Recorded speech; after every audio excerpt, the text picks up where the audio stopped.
Over the past few years, Nigerian media space has continually shrunk due to harassment of journalists in the line of their duty. In a bid to curtail this shrinking media space in the country, Global Right held a fireside chat among civil society actors and other stakeholders which seek to provide solution to critical issue that threatens Nigerian civil space. Speaking at the fireside chat, Fisayo Soyombo, Executive Director, Foundation for Investigative Journalism, urged journalists to make sure they leave no loophole in their job and also ensure their facts are solid. For protecting themselves, the first thing is that journalists have to leave no loophole in the work that they do. They have to do the kind of work that holes can be picked in. I think that's the first thing.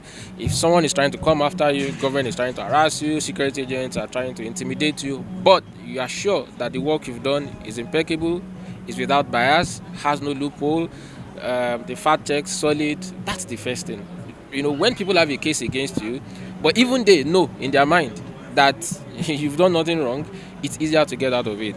I think also it's important for journalists to recognize that this season is very important for the people, for the country. Father Atab Barkindo, director, the Kuka Center, said the space is shrinking due to the harassment and torture of journalists who go into investigative journalism, while also call on journalists to educate citizens on their rights. The concentration has been on actually the traditional media, particularly investigative journalists who want to feed the truth, to ordinary Nigerian citizens. Because for a democracy to be deepened, for democracy to be consolidated, we need citizens to have access to information, but not just every kind of information, not fake news, not disinformation, but information that is valid, is verifiable, information that can support and assist citizens to carry out critical analysis and take decisions that can help them contribute,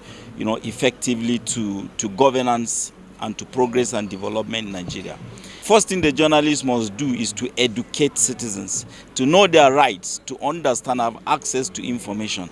And then citizens should have the courage, the passion to equally report on what is happening, around the country. Edosa Oviawe, Program Manager, Global Rights, said the organization has come together to support people who have sacrificed their freedom to keep the media space protected from constant regression. The story of objective media in Nigeria is one of a tale that I would want to call resilience in the midst of resistance and restrictions. Nigerian journalists and of course journalists across the world have had to sacrifice their very freedom and even some of them their family life just to do their job.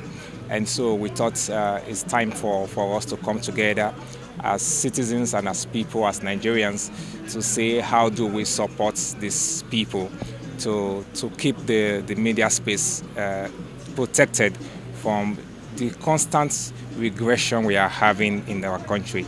There has been never a time like the way we have it in Nigeria presently, where the civic space and of course which include the media space is constantly being shrunk, and then the regression is just accelerating as fast as we want to imagine.